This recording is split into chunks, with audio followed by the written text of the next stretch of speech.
definitely, but he was definitely on point. So like that, bro. Mm-hmm. Be like that. Be like that, bro. It's a madness. Where even did it begin, the whole bowing down to anything that is not black, bro? When did it? Well, but isn't it the same cycle where they came to you as if they wanted to help you, but then trapped you in a cycle? And then the fact that we are so dependable on them, at the end of the day, they have control. That's where the bow down comes from. And I've seen in some countries, it's usually the African manager that tells everybody else, no, we can't raise your salary. Sorry, if you don't like it, we're going to get somebody else. You will never see the foreign national say, no, we're not raising your salary. No, they're going to use an African national to tell you guys to shut up. Okay, what's up, everybody? I hope y'all doing good. Zach Mwikasa, the Black Warrior, most vicious puncher Africa's ever known. Sounds good, doesn't it? So today is a beautiful day. I'm in a good shape, in a very good mood, because we got very good news. So let's share this news together. So I bumped into this very interesting incident, a very interesting video of Chinese national flying into Africa with Ethiopian airline. And within the flight, something very interesting happened. They were trying to understand what he had in his pocket. I think we're going to look first before we make any comments. Let's watch. Come. Release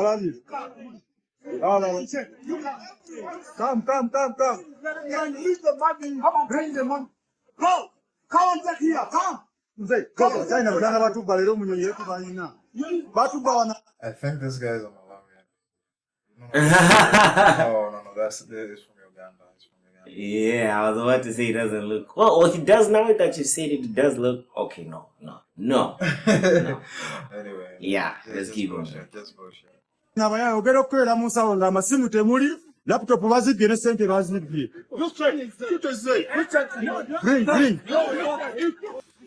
It takes a lot of guts to block somebody like this when you're not 100% sure. Really. Do you agree with me? You need to be 100% sure of what you're doing, because if you don't find what you're looking for, that will be very embarrassing.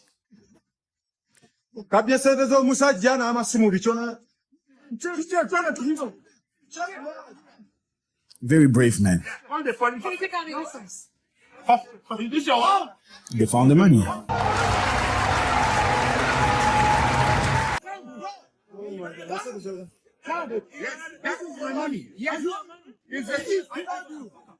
That's manhood to another level. Yeah. Oh, there are many wallets.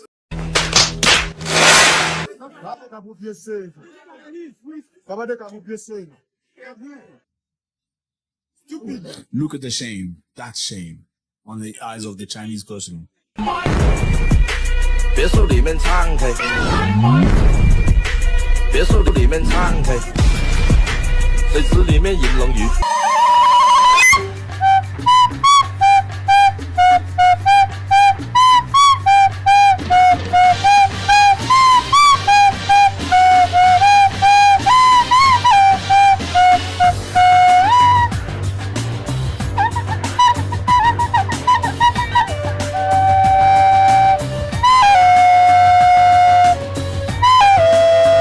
And I would have gotten away with it if it wasn't for you meddling. No, it is not the end. Take him to police. Yes, take him. See, I told you. The thing about things that go under the radar, bro. It always sounds like a myth until it's close to your proximity. You know? That's when it becomes, oh my days, we're fucked. Meanwhile, you've already had warning signs Since the beginning.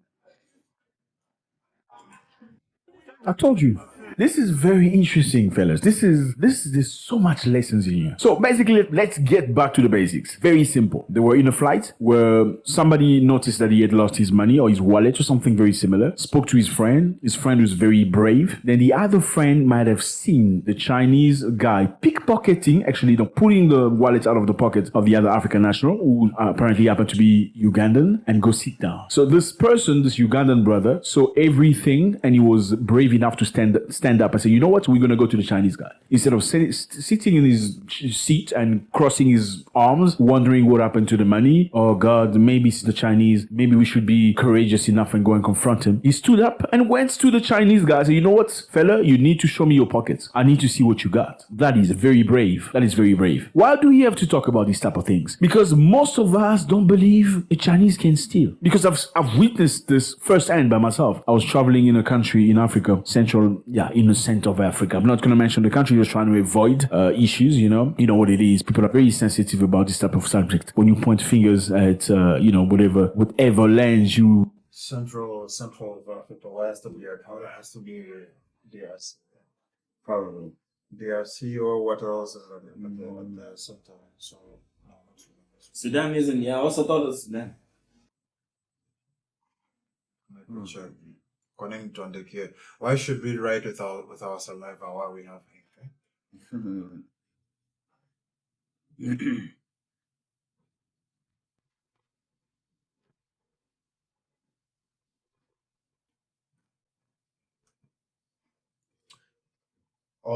But also allegedly, yeah. Angola, the Burundi, Chad, Equatorial Guinea, Gabon, Cameroon, the Central African Republic, the Democratic Republic of Congo, the Republic of Congo, Rwanda, Sao Tome and Principe. So all of these is here, innit? Yeah, Okay, yeah. so Central Republic, yeah. See, this one you say is which one? Which one? Can you explain? Bro, it's literally zoomed in.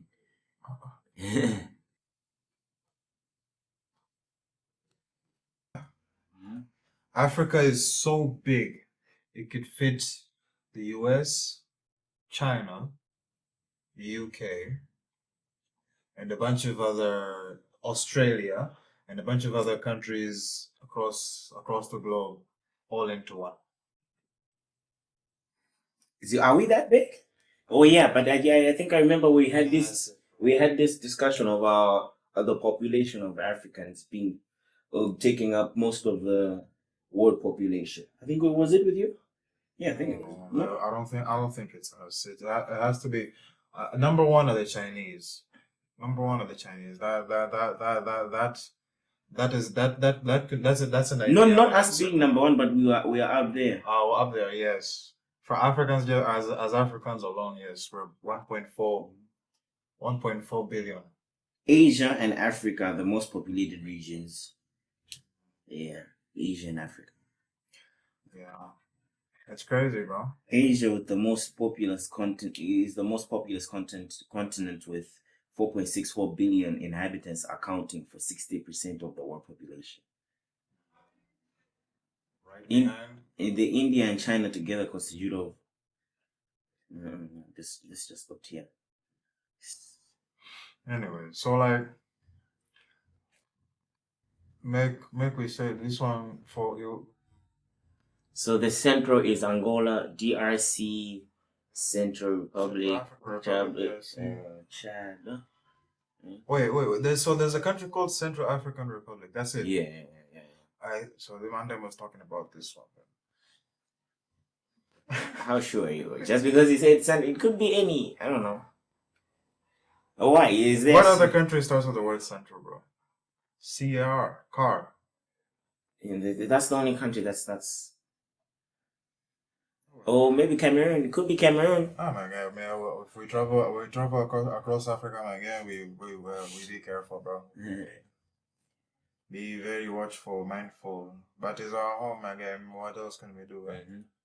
So what happened in that place was we were, communal bus where, Africans in many countries in Africa, people use buses. It's like mini buses to travel from one spot to another. And as we were traveling, there was one fella that was complaining that he had lost something. And he was 100% sure it was the Indian guy sitting in a bus right next to him who took it. So he had the courage to express himself. He expressed himself saying, "You took my stuff from my pockets. Can you please give it back to me?" Guess what happened? Everybody in the bus stood up screaming at the guy. Everybody, meaning all the Africans in the bus, stood up screaming at the African man who said that the Indian dude took something from his pocket. What are you doing? Why are you so disrespectful? Do you think this Indian guy will leave India and come and steal stuff from you? Who are you? Have you looked at yourself? They disgraced him. And I saw that by myself. Luckily, there was a respectable man, an ancient soldier, probably in his 60s, late 60s. He said to the Indian man before he left, he said, you know what? With all due respect, sir, just to end this thing down and put it down to the ground, please show me your pockets. Show me your pockets so everybody is safe. So we know it's not you. The Indian guy refused to show his pockets. The man said, you're gonna show me your pocket before you leave. He forced him. When he showed his pockets, yes, he had the thing that the guy said he stole. I think it was a watch or something. Very shameful. Everybody was ashamed. Some were shocked to see that the Indian guy could steal something from an African. Yes. You look at this Chinese man, you don't know, maybe he's been doing this for years. I mean, they found in him not just one wallet, but multiple wallets of people who actually are realizing that they lost their stuff. So literally, this is a very professional thief. If he's a professional thief, therefore, this could mean this is not the first time he does this. You don't know, maybe this guy takes his flight from China to Africa. He comes and steal things, steal stuff, steal money from people, put it in his pocket, reimburse his ticket to himself, and he has a good life. Another thing happened to me in a Southern African country. I'm not going to mention the name. We were in a train, myself and a friend of mine named Philip. Philip was more experienced than me. He had been there for much longer than I had at the time. So what happened was we sat on the first class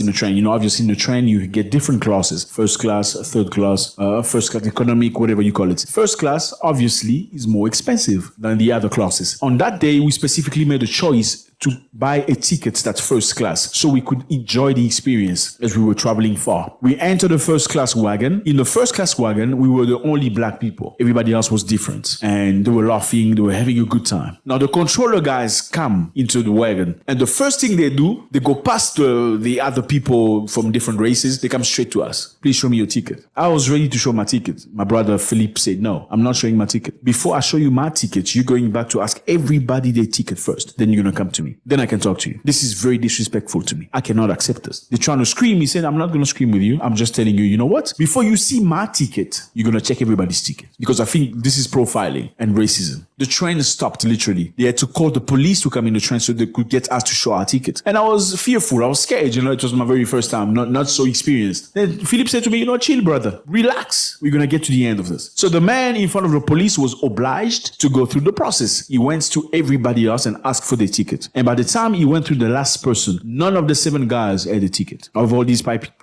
people we respect, none of them had the ticket. We were the only people in that wagon to have the ticket legally. People in front of us, people behind us that most of you respect had no ticket. Yeah, you respect them by appearance. You just look at them, you think they're never poor, they don't have issues, they don't have financial problems, they will never cheat, they will never lie. It was embarrassing, but it was such a great moment for me and Philippe at that time. So the lesson is simple. Be courageous, be brave. When you feel that you're within your rights, you need to stand up and speak out. This is wrong. I will not accept this. This is wrong. Now, what breaks my heart is when you go to some countries in Africa. I have seen this personally. When an African person has an issue with a foreigner, Africans are not foreign in Africa, not in my view. If you're an African national in another African nation, I don't see you as a foreigner. What I call foreigner is people that come from different continents, meaning Asia, whichever other place, come to an African nation. Those are foreigners, as per my view. Now, many Africans are ready to confront other Africans on various issues than they are ready to even speak to another person coming from either India or Lebanon or Europe. We are too scared to speak out, too scared to stand for yourself. You can look at it and you can even confirm it into jobs. When some Africans work for Europeans, they become more friendly with Europeans than they are friends with Africans. They become harder with Africans. Also, all they have to do as Europeans or Indians or whatever Chinese, it's hire a few Africans, 2 or 3 of them, then you can control the rest of Africans. So you have 2 or 3 Africans which you pay money, you pay a good salary, and what happens is they're gonna check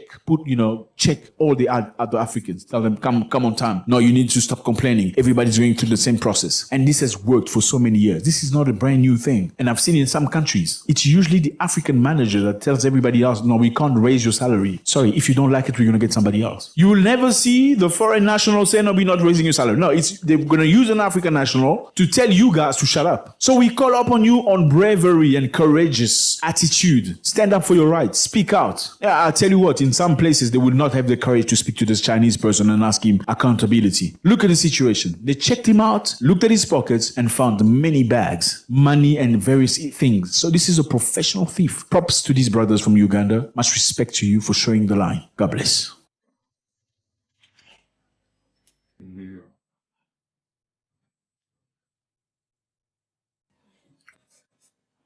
Definitely, but he was definitely on point. So like that, bro. It be like that. Be like that, bro. It's a madness.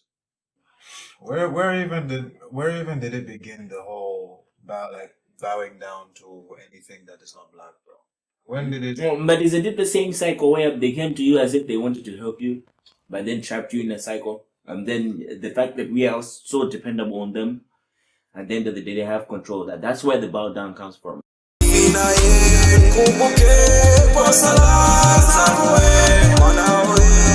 Shukran kwa jasho